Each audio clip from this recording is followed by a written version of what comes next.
Nopo sejarah singkatipun disyariatkannya puasa Ramadan ini? Jadi sebelum diturunkan wahyu diwajibkan untuk puasa di 1 bulan penuh di bulan Ramadan. Sholat kan ada sholat sunnah rawatib, ba'diyah, qobliyah niku untuk memperbaiki atau menempel sholat-sholat fardu, begitu juga dengan puasa-puasa sunnah tersebut.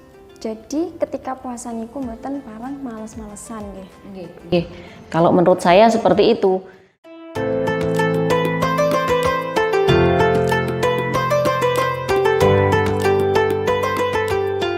Selanjutnya ketika berpuasa niki kita kan dianjurkan untuk memperbanyak kesunahan-kesunahan tadi nggih, termasuk membaca Al-Qur'an. Nah, mboten parang males-malesan. Nah, kalau dikaitkan dengan produktivitas kersane mboten males-malesan. Nah, niku memaknai produktivitas di bulan Ramadan niku kados pripun? Sebelumnya kita beruntung sekali tinggal di Indonesia. Negara ini negara yang penuh loyalitas dan memaknai satu momen itu dengan euforia. Tidak akan kita temui di beberapa negara lain selain di Indonesia adanya berjejer penjual takjil di jalan, nggih, bener kan? Nggih. Itu merupakan kesempatan.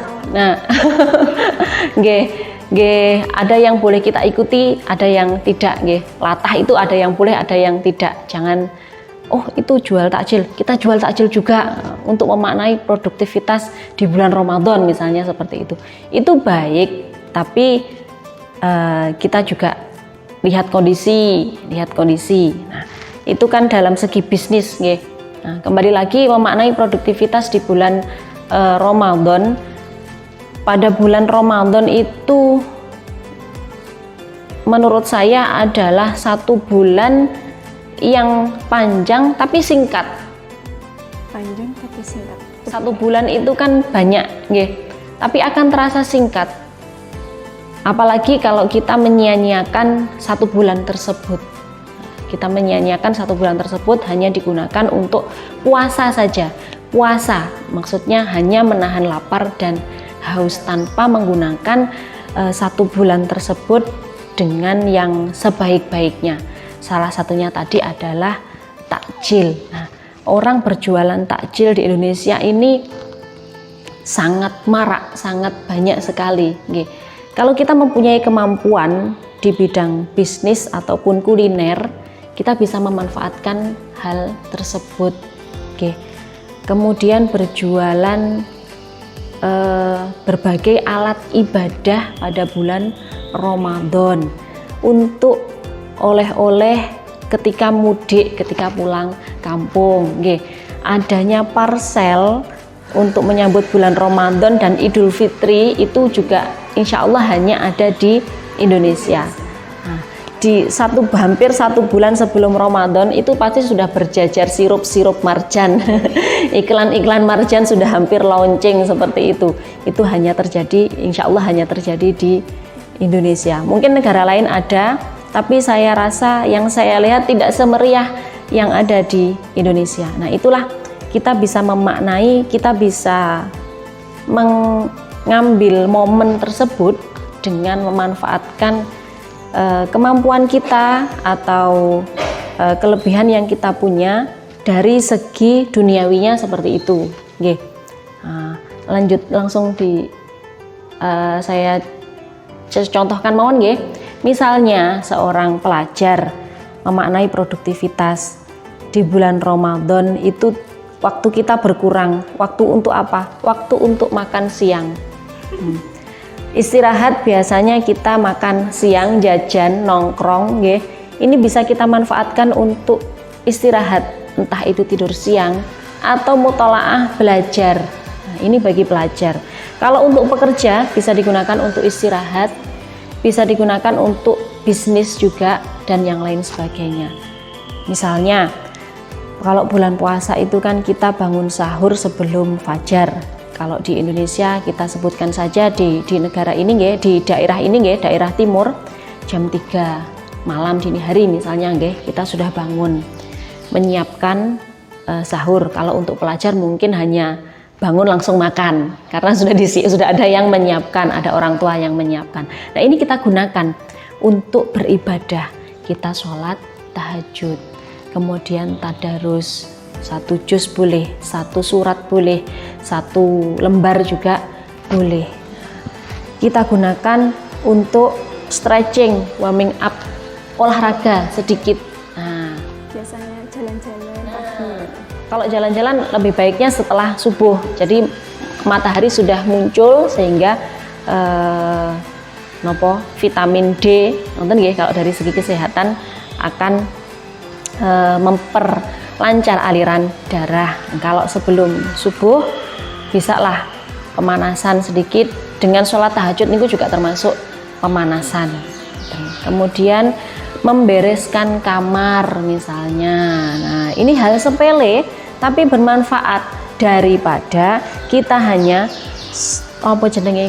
scroll HP, lihat IG, terus stalking IG-nya siapa. Nah, daripada seperti itu, atau daripada kita tidur nanti bangunkan imsak kurang 5 menit misalnya, jadi tinggal makan saja misalnya, seperti itu. Nah, daripada seperti itu, kita gunakan waktu-waktu itu dengan baik sehingga hidup kita itu produktif, sehingga hidup kita 1 bulan Ramadan ini tidak akan terasa singkat karena sudah kita gunakan dengan sebaik-baiknya.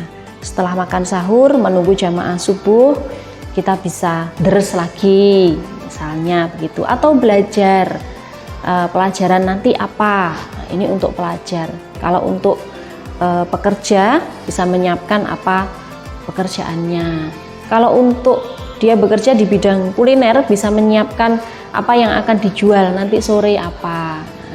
Banyak sekali waktu-waktu yang bisa kita gunakan sehingga hidup kita tidak hanya menahan lapar dan haus saja di bulan Ramadan.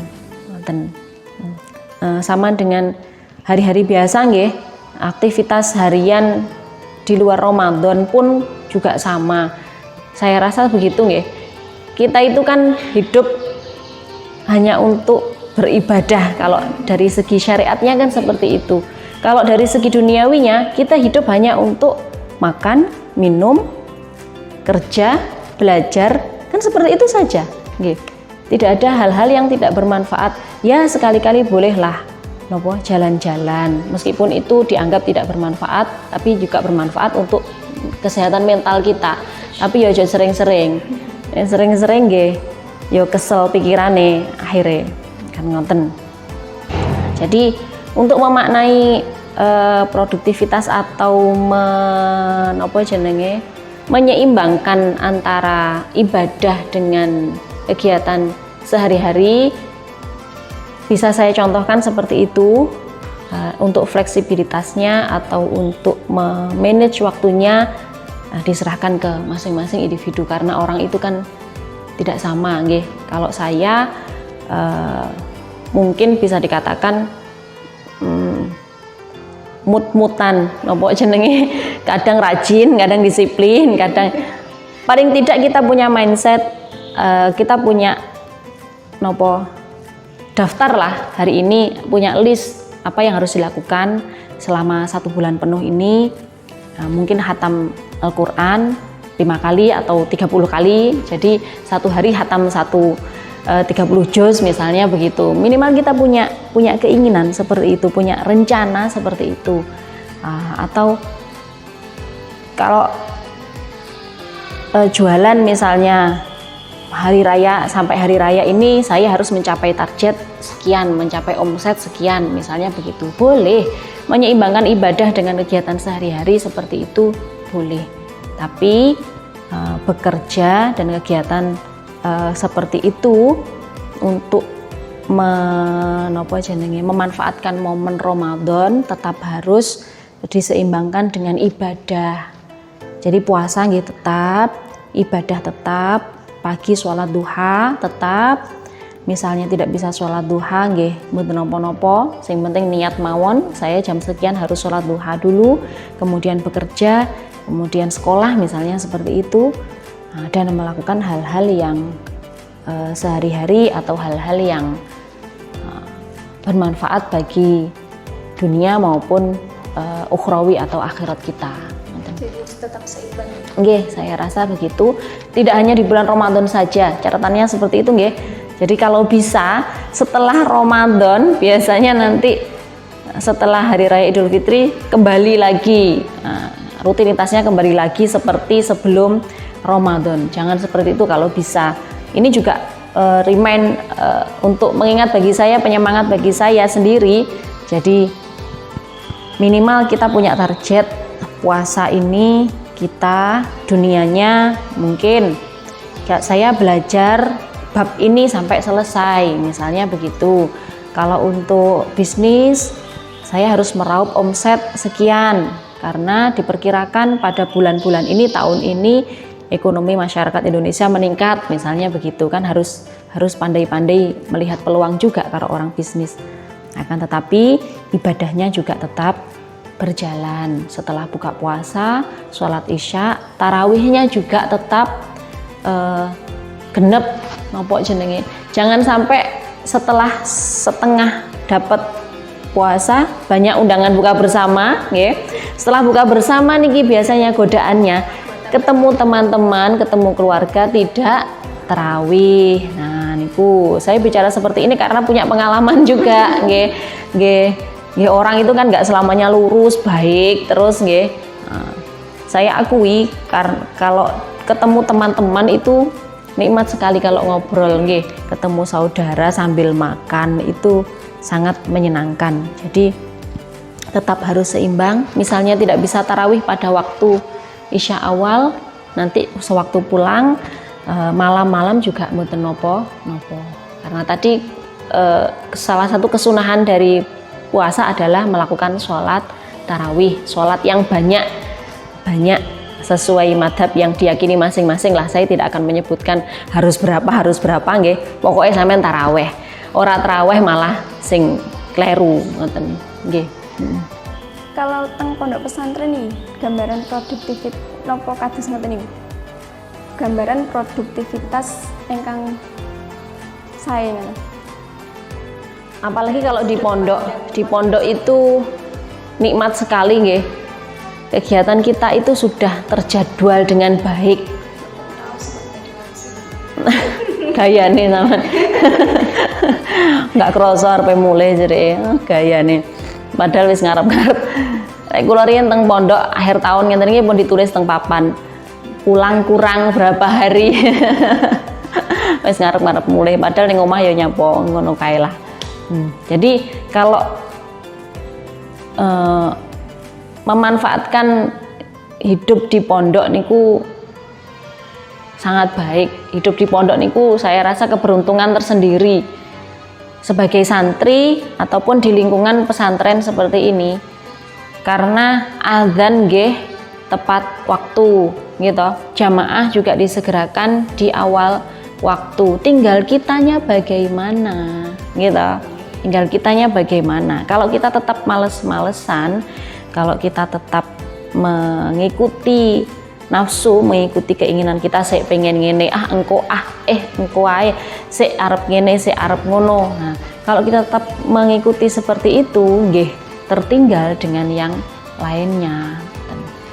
Di pondok itu sudah terjadwal. Kalau di sini nggak perlu masak, santri nggak perlu masak gitu, makanan sudah ada. Misalnya kurang srek beli juga banyak, pokoknya duitnya. Nggih duitnya ya aja juga ngene koncone. Nah, di daerah kita ini kan banyak yang jual. Seperti yang saya katakan tadi, di Indonesia itu memaknai suatu momen itu dengan sangat meriah.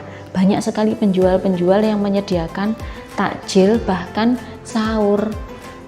Pengen sahur gratis, berbagi sahur juga ada, gitu. Berbagi takjil, berbagi buka puasa juga ada. Kita tinggal mencari saja di mana tempatnya. Tapi mboten begitu nggih, tidak terus golek masjid ndi sing ngedum sahur mboten. Ya, jangan seperti itu. Itu namanya tidak berusaha. Tidak bermanfaat kalau seperti itu. Tapi bareng bisa cari takjil, berburu takjil gratis ngeten bareng.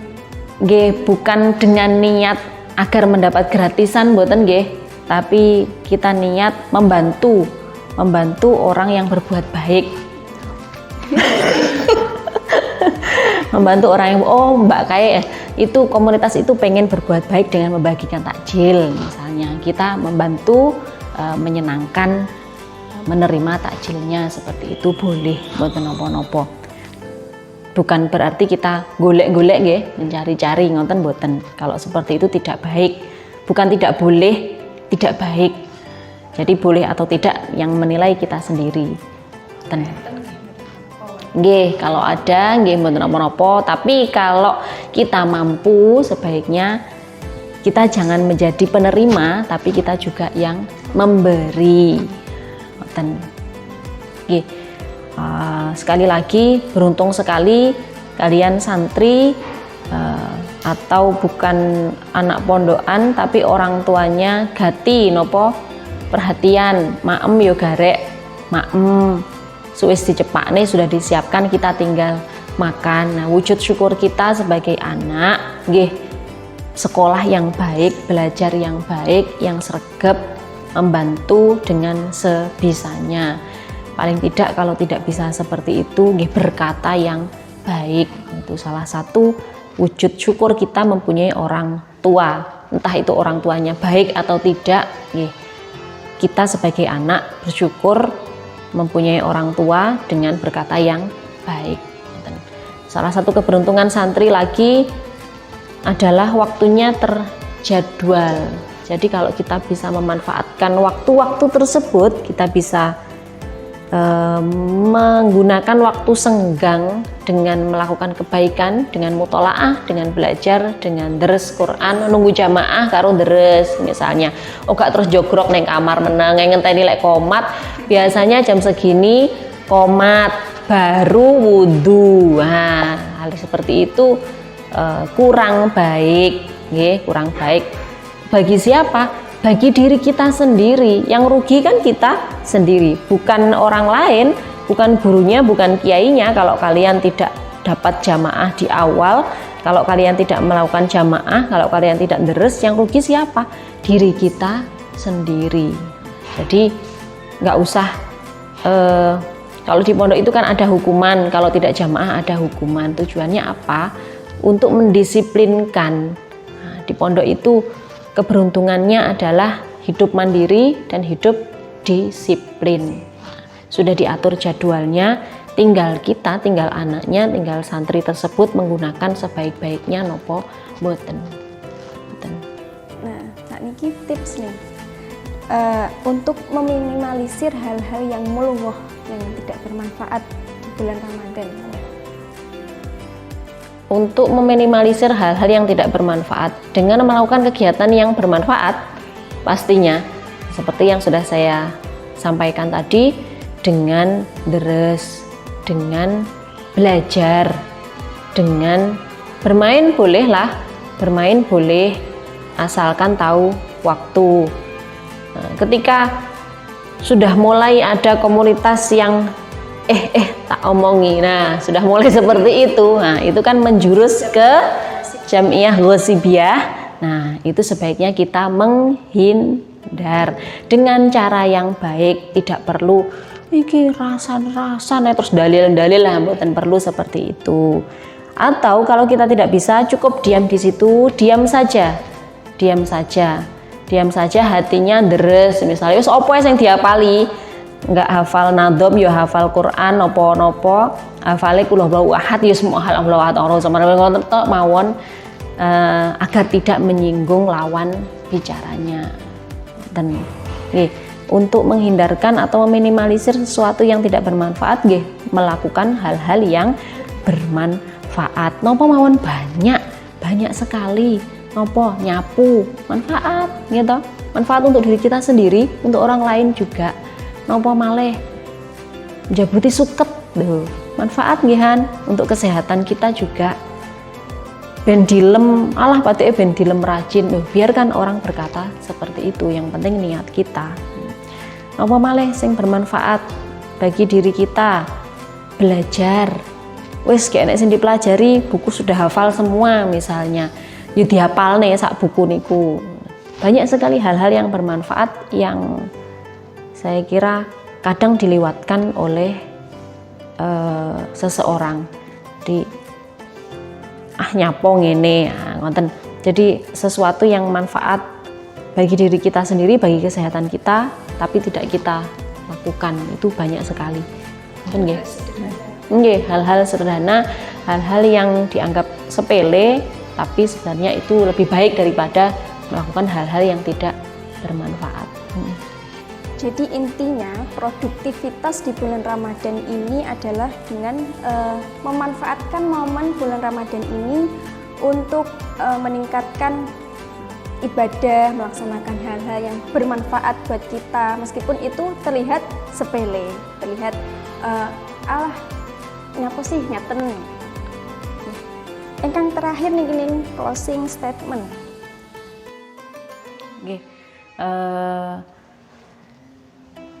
Napa nggih?